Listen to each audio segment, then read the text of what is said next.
Assalamualaikum sahabat realita Islam. Pergeseran adab, etika, dan moral di zaman teknologi merupakan topik yang sangat relevan dan penting untuk dibahas. Diakui atau tidak, jika seandainya dikatakan bahwa perkembangan teknologi secara global membuahkan dampak negatif yang lebih besar daripada positifnya, bagaimana pendapat kalian? Video kali ini memuat sebuah ajakan kepada kita semua untuk mereview dan menimbang masing-masing riwayat, selama kita menggunakan tools berbasis teknologi dalam kehidupan sehari-hari. Sejauh mana kita pandai menggunakan dan memperhitungkan waktu, tenaga, pikiran, kesehatan, kesempatan, dan hasil apa yang kita dapatkan dari penggunaan teknologi, apapun itu bentuknya. Sempat heboh beberapa waktu lalu hasil riset Microsoft yang menyatakan netizen Indonesia termasuk paling tidak sopan sepanjang 2020. Dalam laporan riset dari Microsoft 2020 Digital Civility Index atau DCI, survei untuk mengukur tingkat kesopanan pengguna internet, netizen Indonesia menempati ranking bawah dan bahkan netizen Indonesia dikatakan paling tidak sopan se-Asia Tenggara. Lantas apa sih alasannya? Selengkapnya akan kami ulas untuk Anda dalam netizen Indonesia tak sopan se-Asia Tenggara. Hal ini sesuai dengan temuan riset terbaru Kementerian Komunikasi dan Informasi yang menemukan sepanjang 2021 adanya penurunan digital ethics atau etika digital masyarakat Indonesia dibandingkan tahun 2020. Digital ethics ini meliputi etika di ruang digital termasuk di media sosial, seperti komentar negatif, melindungi privasi orang lain, hingga membagikan informasi dari akun gosip. Ini perlu menjadi perhatian karena nilainya turun dibandingkan tahun lalu. Kalau kita lihat digital ethics cenderung turun dibandingkan tahun lalu, ujar panel ahli Katadata Insight Center, Mulia Amri dalam acara Gerakan Nasional Literasi Digital di Grand Hyatt, Jakarta Pusat, Rabu, 20 Januari 2022. Melalui data explainer virtual ini, kami mengajak Anda untuk menyimak perjalanan Indonesia selama lebih dari 2 dekade ke belakang dari berbagai sisi. Yang datanya kami rangkai dari 45.000 lebih titik data yang berasal dari 297 kabupaten dan kota di Indonesia. Dari riset Kominfo yang bekerja sama dengan Katadata Insight Center ini didapatkan pilar literasi digital, kategori Digital Ethics 2021 berada di angka 3,53, menurun dari 2020 yang ada di angka 3,72. Potret ini dinilai cukup ironis di saat digital culture atau budaya menggunakan internet dalam kehidupan sehari-hari, sudah meningkat drastis dari 3,55 di 2020 menjadi 3,90 di 2021. Di saat kebiasaan menggunakan internet sudah terbentuk, tapi etika masyarakat dalam berinternet masih perlu diperbaiki atau ditingkatkan, terang Mulia. Sekedar informasi dari 4 pilar literasi digital, selain etika digital yang alami penurunan, digital safety atau keamanan digital juga alami hal serupa, dari yang tadinya 3,24 di 2020 menurun jadi 3,10 di 2021. Namun untuk kultur digital meningkat dari 3,55 menjadi 3,90, sedangkan untuk digital skill cenderung meningkat dari 3,34 menjadi 3,44. Sedangkan umumnya, indeks literasi digital Indonesia meningkat dari 3,46 menjadi 3,49 di 2021. Adapun penelitian ini dilakukan dengan teknik kunjungan langsung ke rumah secara tatap muka terhadap 10.000 responden berusia 13 hingga 70 tahun, yang mengakses internet selama 3 bulan terakhir, periode 4 hingga 24 Oktober 2021 di 34 provinsi di Indonesia. Dengan kemajuan teknologi yang pesat, seringkali nilai-nilai tradisional dan norma-norma sosial mengalami perubahan. Asik liat cewek aja. Dasar apaan sih, ngagetin aja lu. Ini lagi nih 50. Gila, banyak so, rujak bonanza. Mantap. 4 juta. Party kita. Main di situ apa lu? Gator. Gila. Bagi lagi lah linya. Nih. Gue juga mau, gila. Nih yang atas nih. Langsung ini dia. Daftar gua anjir. 4 juta party lah, masa enggak? Contohnya, penggunaan media sosial dan internet telah memunculkan dilema baru terkait privasi, cyberbullying, dan disinformasi. Penting bagi kita untuk terus beradaptasi dengan perubahan ini dan mempertahankan nilai-nilai etika dan moral yang baik dalam penggunaan teknologi. Pendidikan dan kesadaran akan pentingnya menjaga etika dan moral dalam berinteraksi di dunia digital juga perlu ditingkatkan. Dengan demikian, diharapkan pergeseran adab, etika, dan moral di era teknologi dapat berjalan sejalan dengan perkembangan teknologi itu sendiri. Dampak teknologi dapat mengubah perilaku masyarakat di berbagai daerah, tidak hanya di kota namun di desa pun tidak dapat menghindari dampak perilaku digital. Dengan mudah kita mengamati orang selalu membawa handphone kemanapun pergi untuk memenuhi kebutuhan hidupnya, bahkan tidak jarang aktif berkomunikasi meskipun sedang berkendara.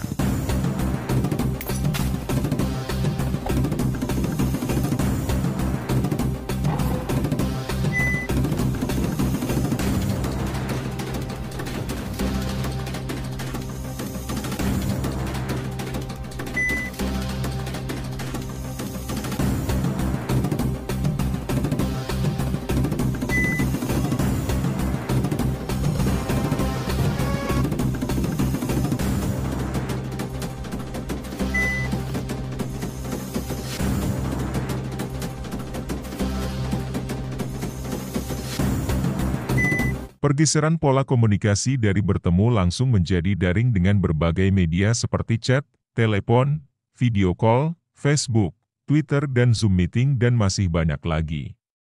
Perubahan etika bergaul yang dituntut instan, tidak adanya filter informasi karena keterbukaan dalam medsos, media pertemanan online dan perubahan struktur bahasa sehingga menghadirkan kosakata baru. Cara pandang, sikap dan mental masyarakat pun terjadi pergeseran, sehingga seseorang dengan mudah menyimpulkan sesuatu di luar kapasitas diri mereka yang belum tentu valid. Gaya hidup digital menjadi suatu pandangan umum, cepatnya pergeseran nilai-nilai etika, moral dan akhlak ini nampak ketika masyarakat dituntut untuk menggunakan teknologi. Apapun namanya dalam proses pembelajaran. Bukan hanya di perguruan tinggi, namun hingga anak playgroup sudah harus menggunakan teknologi, utamanya gadget yang terkoneksi internet. Anak dan orang tua dihadapkan situasi seakan harus punya dan harus mampu mengoperasikan dalam menyukseskan pembelajaran. Dampak dari proses pembelajaran tersebut tidak semua mampu mengendalikan diri dan menggunakan media sesuai dengan fungsi tujuan pembelajarannya, namun justru berdampak pada pembentukan perilaku baru. Masyarakat menjadi tergantung pada gadget. Jika perangkatnya tertinggal, maka kepanikan karena tidak dapat mengakses kebutuhannya melalui gadgetnya. Seseorang menjadi acuh terhadap sesamanya. Karena sekedar tanya alamat pun telah didapat melalui Sherlock, tidak lagi tanya pada orang tua, keluarga ataupun orang lain. Masyarakat merasa ada dunia baru di gadgetnya, menjadi curahan isi hati melalui fitur status, tak menghiraukan lagi orang di sekitarnya. Filter informasi tak lagi dilakukan, ketentuan syariat agama seperti tidak membuka aib orang lain pun diterjang seolah-olah menjadi hakim yang harus memvonis benar atau salah. Sejauh ini, mungkin itu nampak sebagai hal yang biasa terjadi. Karena pergeseran itu terjadi secara perlahan namun pasti. Ada pepatah Arab, idza kasurol mizas, fukidal isas, jika terlalu sering bersentuhan, maka akan hilang kepekaan. Pola itulah yang dipakai iblis untuk menjerumuskan manusia secara perlahan tapi pasti. Adolf Hitler berkata, jika Anda mengulangi kebohongan terus-menerus, orang akan akhirnya percaya kebohongan tersebut.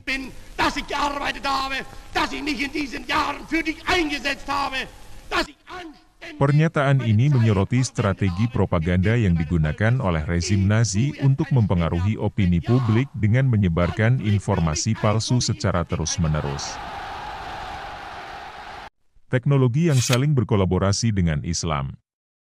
Pada dasarnya, Islam sangat menjunjung umatnya agar senantiasa menjadi orang yang berada baik di dalam maupun di luar panggung mengenai iptek. Oleh karenanya, teknologi turut berkolaborasi dengan Islam satu sama lain yang akan berguna untuk seluruh umat, baik umat manusia maupun umat Muslim itu sendiri. Hal inilah yang membuat umat Muslim harus memiliki sifat-sifat ilmuwan, yakni kritis. Quran Surat Al-Isra ayat 36, terbuka menerima kebenaran dari manapun datangnya ilmu tersebut. Quran Surat Az-Zumar ayat 18, dan senantiasa menggunakan akal pikirannya untuk berpikir secara kritis. Quran Surat Yunus ayat 10. Inilah yang mengantarkan pada sebuah keharusan bagi setiap umat Muslim agar mampu unggul dalam bidang ilmu pengetahuan dan teknologi sebagai sarana kehidupan yang harus diutamakan untuk mencapai kebahagiaan baik di dunia maupun di akhirat. Quran Surat Al-Qasas ayat 77, Quran Surat An-Nahl ayat 43, Quran Surat Al-Mujadilah ayat 11, Quran Surat At-Taubah ayat 122. Dalam hadis Rasulullah Shallallahu Alaihi Wasallam juga terdapat dorongan untuk menuntut ilmu selaras dengan penekanan dari arti ilmu dalam Al-Quran. Dalam salah satu hadisnya beliau bersabda, barang siapa yang menempuh suatu jalan dalam rangka menuntut ilmu, Allah akan permudah jalannya menuju surga. Hadis riwayat Tirmidzi. Pada bidang pendidikan misalnya, penggunaan AI untuk membantu untuk menghafalkan ayat suci Al-Quran dan AI pada model pembelajaran daring turut membantu umat Muslim dalam memberikan ilmu yang ditransfer dari guru ke murid semakin mudah dan efisien.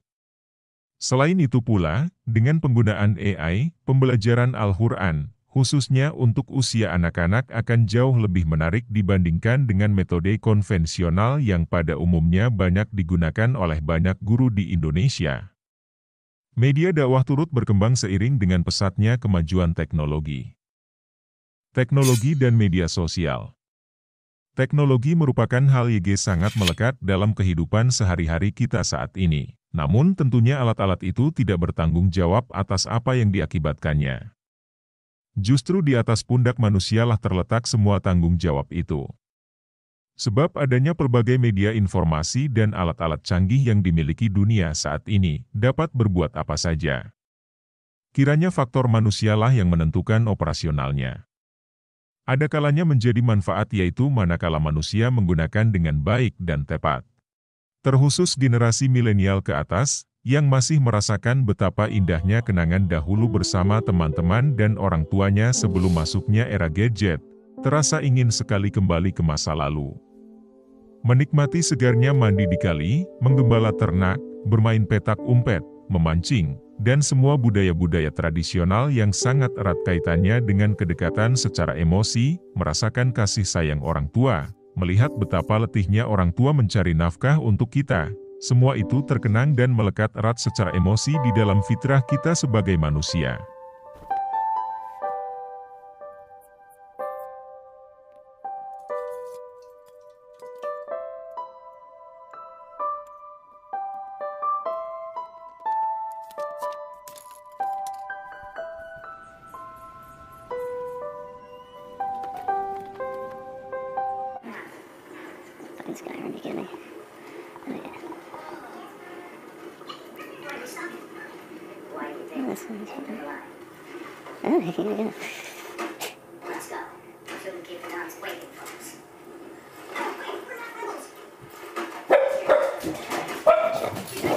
What? Awesome. Wait, no.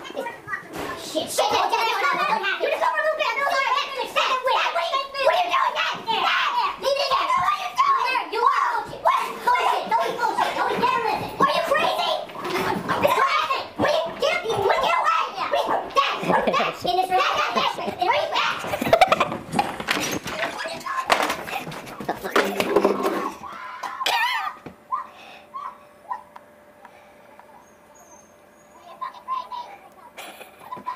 Berbeda jauh dengan generasi Z ke bawah, mereka cenderung sulit merasakan secara emosional bagaimana struktur hubungan antar individu itu terjalin secara natural.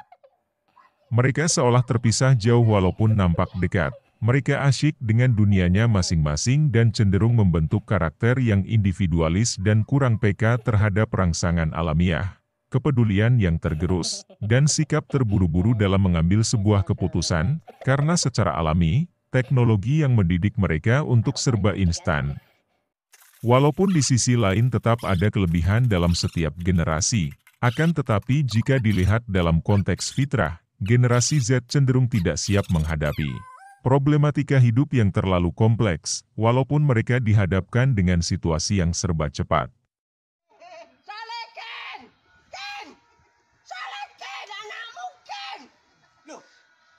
Inilah yang menggerus nilai-nilai karakteristik dan fitrah sebagai manusia yang secara tidak sadar, jika dibiarkan akan semakin jauh dari nilai-nilai ketuhanan.